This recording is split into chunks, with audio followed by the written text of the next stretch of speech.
All right, everyone, welcome back to the God Attachment Healing Podcast. I'm excited for a couple of episodes and series that I have going on this upcoming weeks. And tonight I have the privilege of interviewing Miss Kendra King, and she's going to be talking about betrayal and its traumatic effects on a romantic partner or spouse. And this is her specialization. This is what she does. She's had a lot of years, and she's going to share a lot about her credentials and experience. And Kendra, thank you for being on the show today. So welcome.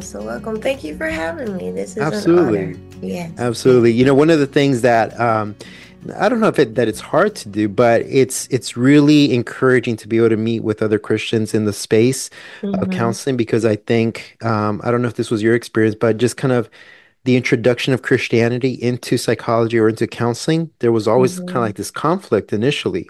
But I think what we're seeing is that a lot of the things that we see regarding our faith ties in very well to counseling. And this topic that we're discussing today is a very sensitive topic because we see it experienced in a lot of relationships, right? Right. So I'm excited to dive into this topic. But before we do, as always, thank you for tuning in. For those of you who are listening, remember to follow on Instagram at God Attachment Healing, and also follow us on Apple Podcasts and Spotify. And I'll allow for Ms. Kendra at the end to share any resources or way to contact her if you guys need anything or just have questions for her. But yeah, let's go ahead and dive in. Ms. Kendra King, introduce yourself to the audience. What's your background? Where are you from? And Sure. So everyone, I'm Kendra King. I live and have been here for almost 18 years, Charlotte, North Carolina. okay. My background has been in mental health and substance abuse for 10 plus years. I started specializing in sex and porn addiction, sex therapy, and affair recovery around 2019. Wow. And Okay. so now I've had the owner and lead therapist of my own private practice, the Healing Heart Center, for the past I 2 love that years. name. So yes, it's a combination of the group practice. I got exposed to this field and my mentor, also supervisor, who I got my certification from. It's the Heart to Heart Counseling Center out in Colorado, Dr. Doug Weiss. Okay. He's Yeah. been one of the contributors to the sex and porn addiction field. And I did my supervision directly under him. So I kind of Wow. bridged the names of the group practice I was at and his practice, and the Healing Heart Center was born. So That's awesome. That's awesome. And what drew you to, Thank you. was there something that drew you to working with this population? So, yes, I've always wanted to be an eclectic therapist. I always strive to be a therapist that was well-rounded, well-versed, exposed to different types of subject matter topics. I wanted to be different, and I wanted to be connected personally and professionally to what it is that I specialized in. So when I found the group practice that I mentioned earlier, and the topics that they just talked about, I was just like, oh, I didn't know this was a thing. Let me try this out. And then once I got exposed, I fell in love. I became super passionate, and I just kind of just dived even deeper into just being able to bring this to a platform such as yours, to just kind of share what I've been exposed to professionally, who I've worked with and stuff like that, just so the audience and people just in society, Christians, just people in general. We don't talk about sex. It's a very, like you said, touchy topic, but everybody's engaging in it, right? It doesn't matter what your faith background is, who you consider your higher power. It's kind of one of those things that we as human beings, we're sexual. So there are healthy ways, and then there's unhealthy ways. And so I'm grateful to be able to bridge the gap and be able to give knowledge and understanding to something that's really important, and something that we all, need to be well informed about when it comes to just interacting with one another. Absolutely. Do you Sure. work specifically with Christian clients or just all types of clients? So I work with all types of clients. Okay. I do have believers of the faith, Christian folks that identify themselves as Christians, but I do also have individuals who are still exploring or are Okay. just open. So I'm able to apply the knowledge to anyone really, but when it comes to believers, it's really being able to break the condemnation, to break that kind Mm, of religious structure on what sexuality is, what it's not, and kind of be able to give a better broad understanding of being able to know the difference, like I said, of healthy and unhealthy, yeah. and taking away that judgment. Because Hmm. sometimes us as Christian, other Christian faith or believers, we can be really judgmental. And it's just like at the end of the day, all of us are people. Mm, And so it doesn't matter what you feel, is sin. There is no hierarchy. There is a level of you need to just own your stuff. Just yeah. own your stuff and work on it and work through it. So no Mm, pointing fingers here. It's all let's just be better and let's do better. mm. Yeah, and especially with a topic like this, right? It's one of those things, yeah, and you Mm-hmm. touched on it, this idea of shame and condemnation. And that's why I feel like it's Mm-hmm. such an important piece for Christians to address. Mm-hmm. So, as Mm-hmm. we jump into this topic, so I guess just for the audience, what is betrayal trauma, right? We hear, there's cheating, there's betrayal Mm-hmm. of emotions, there's different ways to cheat nowadays. Mm-hmm. So when you talk Mm-hmm. about betrayal trauma, what is it that you're referring to exactly? Well, like you said, Sam, it is all those things. It could be Mm. emotional, it could be mental, it could be physical, it could be sexual, it could really be anything. Anything that violates the boundaries and the trust between you and your partner or your spouse. That is Mm, what betrayal trauma consists of. It's very broad. It can look like different things, especially if there is not an established or an open line of communication on what are the boundaries? What are we able to do in regards to engaging with the opposite sex, in regards to engaging in mm, porn, in regards to engaging in an emotional connection with other people? Like, what does that look like? And how do we define that? And how can we have an open conversation to be able to explore those without being defensive, without feeling the need to mm, hide? I think there's just a lack of the foundational establishment of communication because right, like it's this invasive kind of thing, like, oh, you're trying to control me or you're trying to mm, tell me what to do or whatever the case may be. It's just like, no, I don't want to be hurt.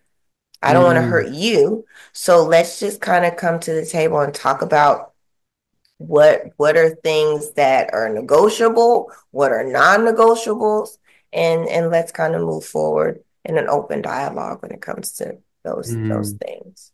Yeah, yeah. So it sounds like there's an assumption on both partners that we know what cheating is, we know what betrayal is, Mm-hmm. and we're Mm-hmm. just moving through life. And then when it happens, like, oh, why is this a problem? So Mm-hmm. I think what I heard was people just don't really communicate about it openly, like, hey, Yeah. what are your boundaries here? Is that right? Yeah. Yeah. It is. It's a big thing.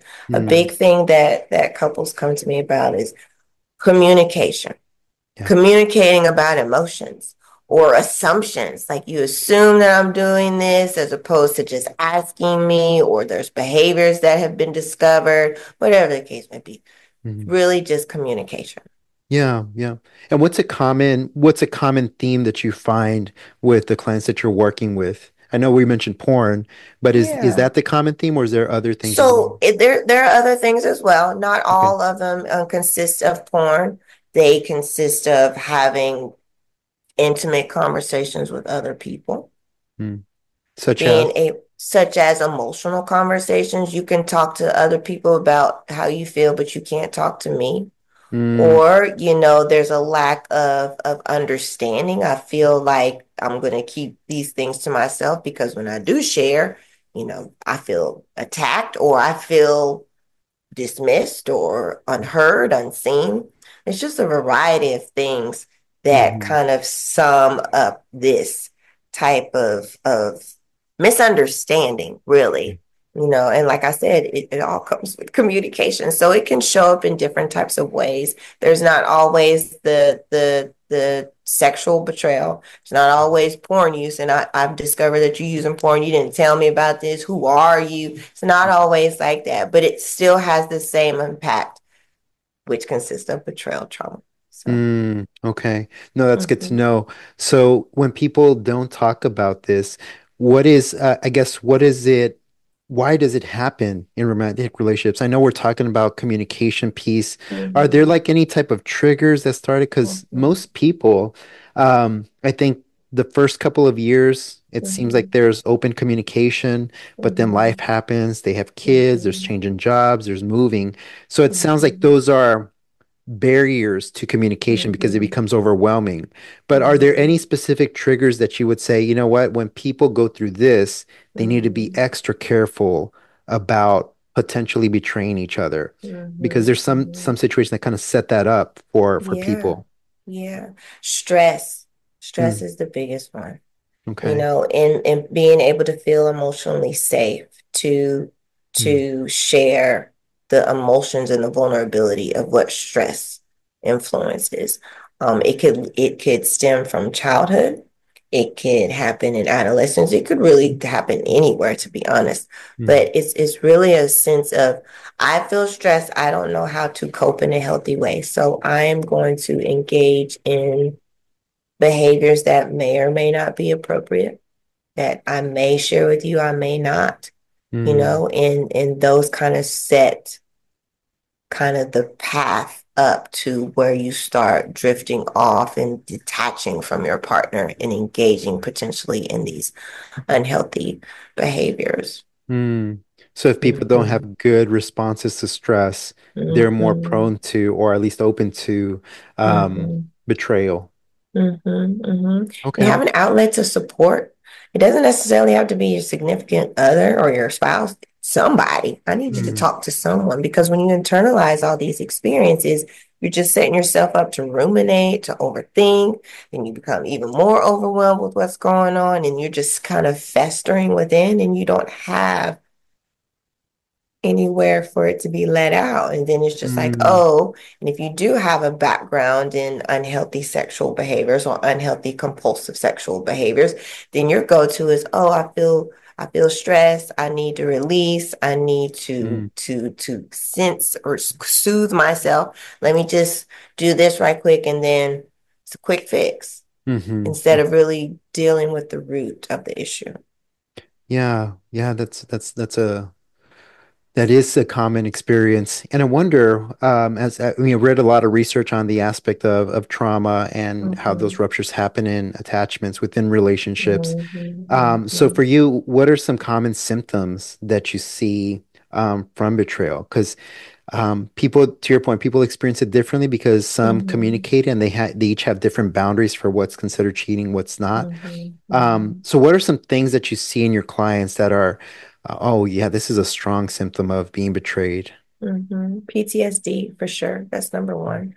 So Okay. hypervigilant, um, being in a state of panic, like the shoe's about to drop, or Mm, not being able to feel comfortable when your partner's not around. Say you've discovered things and y'all talked about them, but it's just like, oh, I still feel this sense of fear or apprehension. Internalization is a big mm, one too. Being able to not take on the blame.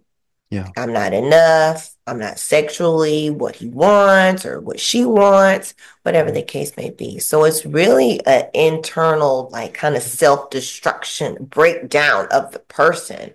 mm, Being able to show up in relationships, being able to share what's going on, a sense of hiding and secrecy. Can't talk to your family, can't talk to your friends. They're not going to understand. They may potentially judge. You don't want to feel shame or guilt either. mhm, You may potentially try to carry this on your own. There's just so many things, but PTSD is definitely the biggest one. And also being able to help the person who is betrayed understand and accept the fact that this is not just going to heal overnight. There's this mm, thing of you need to go get fixed. You need to go talk to somebody. This is your issue. You need to fix it because you're the one that, caused the betrayal. when in actuality, they also need to be addressed too. Their stuff needs to be addressed too, because there's this sense of, well, if you go get better and you go work out your issue, then you can make me feel better. And that's not the case. Mm-hmm. You still have to do your own work. So internalizing PTSD, hypervigilant, a lot of lack of trust, engaging in like kind of what we call acting in as opposed to acting out, overeating, sleeping, just Mm-hmm. disconnected in life. Yeah. Yeah, absolutely. And is that something that is noticed by people around them, or because we do a good job of showing others that everything is okay, especially Mm-hmm, in Christian circles, right? The idea of, no, we're good, and we got to mm-hmm, wrestle with this mm-hmm. ourselves. So it's almost like there's a I don't know if I wouldn't say it, there's a secret among the couple. Like, we know that this is Mm-hmm. happening in our marriage and we Yeah, don't want to feel that shame. So we're not going to share with anyone, but we also yeah, don't know how to deal with it. So it kind yeah. of becomes this cycle of not really dealing with it, just living in it. Right. Mm-hmm, And I mm-hmm. wonder, what do you recommend for clients who are in that situation? Or do you see that often with clients that you're working with? I do see, I haven't seen specifically where they are intentionally showing up with a mask on. Mm, However, they want it to remain in-house as much as possible. And not all couples are like that, but the ones that are more public or more connected familially with friends and stuff like that, family, whatever the case may be, mm, there could be a sense of, we're going to mask this and we're going to figure this out and we're not going to let this leak out. Because if they say, if they're a high profile couple or they're mm, in a leadership type of role in whatever capacity, showing that there's a fault, there's an area of mm, weakness within the institution or within the relationship, could cause other people to make assumptions, make judgments, whatever the case may be. And there's this mm. image that they want to protect. And it's just like, no, Yeah. no, I need you to work on that. Because as these people, I tell clients all the time that we have different masks or different ideas of self, right? You got your public self, you got your actual self, and then you got your real self. Somewhere in there, Yeah. we got to figure out which one we're going to engage in, and we're going to have to be able to show up in that. Everybody don't need to know your business. However, I need you to acknowledge what's going on. You Mm. can't just hide, because you're essentially dying and dimming inside. Wow. Yeah, yeah, that's true. And do you find that they put up a wall, or they resist that? Like, it sounds like there's a huge denial Mm-hmm. that it's a big problem, Mm-hmm. or that it's even an issue at all. Do you Mm-hmm. find There's that to be? there's a lot of compartmentalization, Mm-hmm. more so from the betrayer as opposed to the betrayed. But there Mm-hmm. can be some in the betrayed too.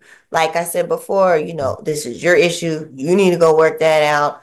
I didn't do anything, but yet you're still feeling all these things because of the actions that were taken and made. So it really depends, Sam. Everybody shows up different and it looks different, but it's important that the audience understands that this is a Mm-hmm. vast thing, and it can look like anything, but it all feels the same. It's all a Mm-hmm. sense of betrayal. It's all a sense of secrecy and violation, mistrust.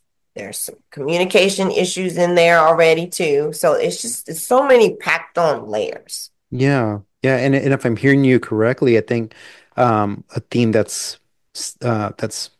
coming to mind is just the idea of being open Mm-hmm. and talking about it with each Mm-hmm. other. That it's better to Mm-hmm. be open than to be hiding it. Yes, But it yes. sounds like, I think one of the things that I've heard clients share is that, well, if I share, then Mm-hmm. things are just going to get worse. Mm-hmm. And do you find that it does get worse, but then it gets better? Or is it just kind of like that's the end of it all? And that's it. People just want to give up on the marriage. Like, what do you see regarding that when people start to share or they open up the first time? So the level of vulnerability is a big barrier because it's just like, well, if I'm vulnerable, I'm just leaving myself up to get open or hurt again. And it's just Hmm. like, well, that's not necessarily the case. But at the end of the day, yes, that may happen, but then Mm, it may not. All you can do is focus on what you can control. Because at the end of the day, if you want to save your marriage and you want to stay in it, you're still going to have to do your part, even though you were the that's one true. betrayed. So, Yeah. you have to a big thing is getting rid of the expectations. Like I was talking about the time frame of when is this is going to hurry up and be over with. It doesn't work like that. It's going to Mm, always be there. It's being able to lower that voice, that what are they doing? Do you think they're lying? Like all those negative thoughts, those internalizations, just being able to quiet that down because it's not going nowhere because it happened. mm, You can forgive, but you ain't gonna forget. yeah. And you're gonna essentially have triggers that it doesn't matter how long y'all healed together, healed separately, or whatever the case may be, you can still get triggered. That could still Yeah. happen out of anywhere. You know what I'm saying? Hmm. So, just toss the expectations.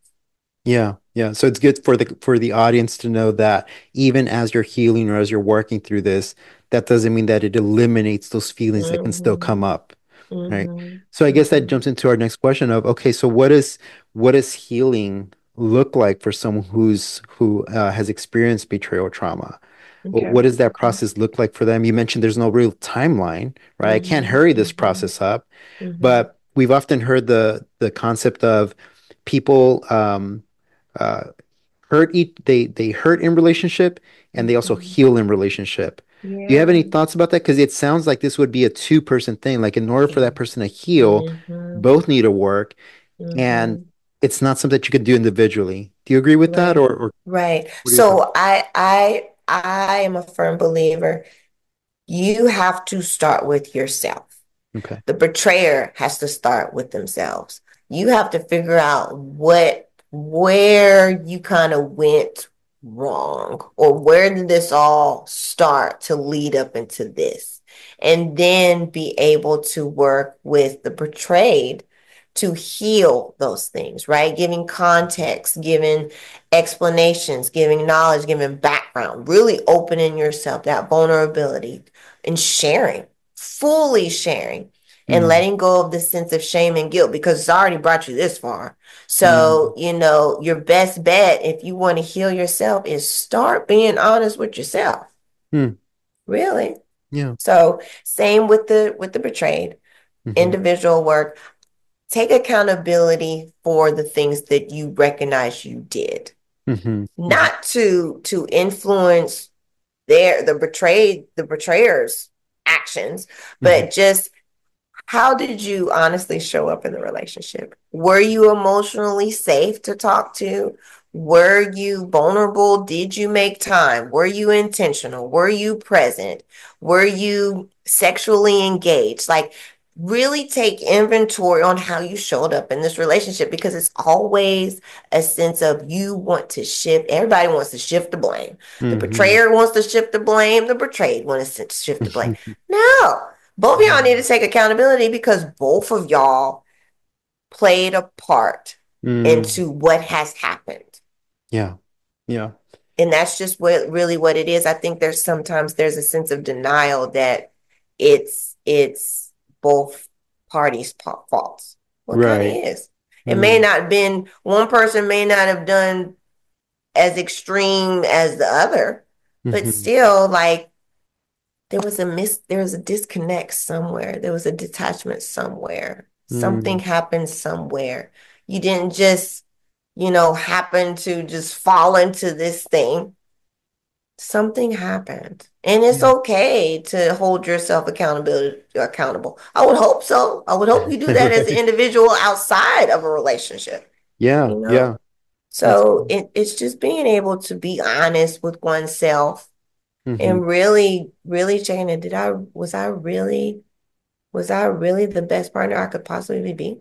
Hmm. Not taking on the actions that, the betrayed engaged in, Mm, but did I really show up? Could I have been better? Could I have done more? yeah.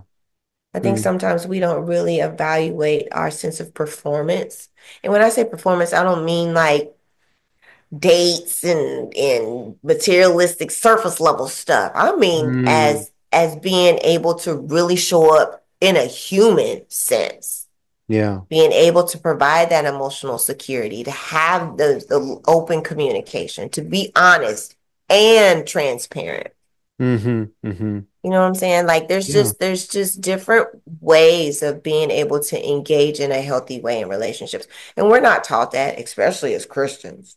Yeah. Especially as Christians. We kind of shift away from the humanistic side and kind of stick strictly to the spiritual. And it's just like, you are a spiritual being having a human experience. I need you Mm. to acknowledge both. I need you to work Yeah. out both. You Absolutely. know what I'm saying? Like, you can't just put one on a higher pedestal than the other. It doesn't work like that. Just as much as you feed your spirit, you need to feed your humanity as well in a Mm. healthy way, right? Yeah. Yeah. It's only Absolutely. fair. It's That's only so fair. true. And that's a great point too, because I think, yeah, you're right. In Christian circles, they say if you address the spiritual piece, then that's going to affect the other parts.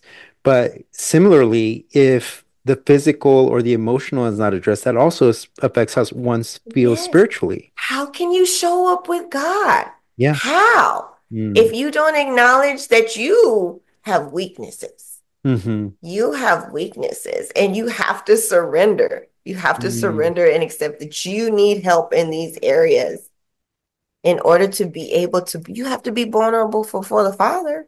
You Yeah. have to be able to bring all, like you got to do the same thing. Yeah. You can't have one without the other. Mm-hmm. No, that's such a great point.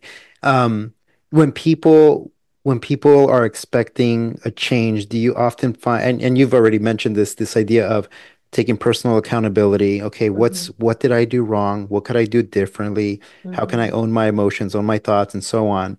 So when people are restoring the relationship or trying to come back through mm-hmm, to healing the relationship, mm-hmm, what are some evidences of that? So people who are listening, they mm-hmm, usually want to rush the process, right? mm-hmm, mm-hmm, But we can't. The healing process just takes time and it's an ongoing journey. So, mm-hmm, what would you say is some things that people can look at that show or demonstrate, hey, you know what? If you see these things in you or in your relationship, then you're moving towards healing and there's hope. mm-hmm. So, what does that look like for clients? So, how we talked about the individual therapy and Mm-hmm. we talked about couples therapy. The next level Mm. would be group therapy, being able to connect with others that have shared experiences and not just so you can put your business out there. And it's not about that. We cannot do this alone. You Mm. cannot heal on your own. And it's better to do this with somebody that's lived it, that's worked it, to be able to engage in this recovery healing journey because that's what it is. That's honestly what it is because those other people that you bring into your life that have those shared experiences, guess what? They're your accountability partners. So they can call you out when they know you're just checking the boxes or you're shifting the blame or you're Mm. not engaging in the things that you should be engaging in a genuine, intentional way. Mm-hmm. You really have to be able to accept the fact that I have to always work on this. I have to Mm. always be able to stay in a state of righteousness, not only with God, but also with my partner and with myself. Because at the end of the Mm. day, I know what I'm capable of doing. Yeah. So if I don't have that level of accountability from other people, Yeah. then how am I really supposed to navigate this? So Mm. when you start seeing the commitment in those things, it will transform the way you behave and the way you engage within your relationship. I Mm-hmm. think I think a lot of the times there's a struggle with the emotional aspects of being able to heal because there's just been so much damage being able to hold space for one another Mm-hmm. and be able to share from the hurt partner, from the betrayer, and just be able Mm-hmm. to listen and gain a level of understanding. You don't always have to talk back or have a response. Just listen. Right. Just Yeah. listen, hold space. and allow it to be a reciprocal relationship. When it's reciprocal, not perfect, but Mm-hmm. when it's reciprocal and you feel that your partner is honestly and genuinely showing up, it's not going to be all the time. We're just Mm-hmm. perfecting our imperfections, and we're always going to do that. Mm-hmm. You'll feel it, it'll show, you'll see it. You will see it and you will feel it. It'll be a complete transformation to what it was before. And then you'll be able to see like, oh, we did have other areas in our relationship before all this went this way that we weren't engaging in like this. So Mm-hmm. it gives you a chance to really level up in having a healthy relationship, having a fulfilled relationship Mm-hmm. with your Wow. partner or your spouse. Yeah, that must be so great, Kendra, to see couples and individuals get to that point when they realize those Mm-hmm. things, right? And to be a part of Mm-hmm. that. Mm-hmm. And even for them as a group, I'm guessing they're seeing this progress and they're Yeah, encouraging each other and so yeah, on, right? yeah. Yeah, one of the I just saw this interview with another guy. I think he's a comedian or some sort of actor of some sort. And the interviewer was asking him, "Hey, did your divorce change your relationship with God?" So I think Mm-hmm. he didn't become an atheist, but he kind of distanced himself from God Mm-hmm. and is just Mm-hmm. kind of more of an agnostic. Okay. And with betrayal, I think a lot of couples kind of enter into the same realm of, Yeah. why did this happen to me? We would go to church, we did everything right, we Mm-hmm. dated for whatever amount of time. Mm-hmm. So, do you see their relationship with God also shift? Have you seen people leave their faith because of this, or maybe it made their faith stronger? Like, what have you seen? Seen both. Okay. I've seen both, and I've seen the ones that have left the church. It's been more so around because the church did not know how to address this type of issue Mm, because the church is not properly prepared and equipped to deal with this type of issue. yeah. There's Mm, a lot of, oh, you need to stay, you need to stay. No, they don't have to stay if they don't want to. We're not called to stay in a relationship where we're continued to be mistreated, we're being cheated on, we're being abused. We're not, God didn't call us to be in that. mm, So you can't really force something upon somebody or try to weaponize. I severely dislike when religion is weaponized mm, and held over someone's head when it comes to being in relationships. I really don't like that. mm, So I've there's been a sense of church hurt when it comes to the couples that have sought out counseling through the church first before they've come to me. mm, And it's been such a negative experience that they struggle with the relationship that they have with God, the relationship what they mm. have with the Christian body. It's just there's just it's deep.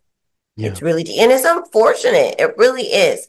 Mm, Because when you're not equipped or you don't have the knowledge to really understand or the research or the background to really be able to address this issue, like I said before, beyond the spiritual scope, you kind of leave people, they're looking to you for answers and you kind of just give them this one and they're like, no, well, this doesn't fit us. mm. This isn't a one size fits all. Sure. So it's really unfortunate. But then I also have seen where Mm, couples have experienced a sense of a miracle reconciliation to where mm, God has been so transformative in this relationship where both have seen and felt the presence of God healing mm, individually, teaching them how to, like I shared earlier, make space for one another emotionally,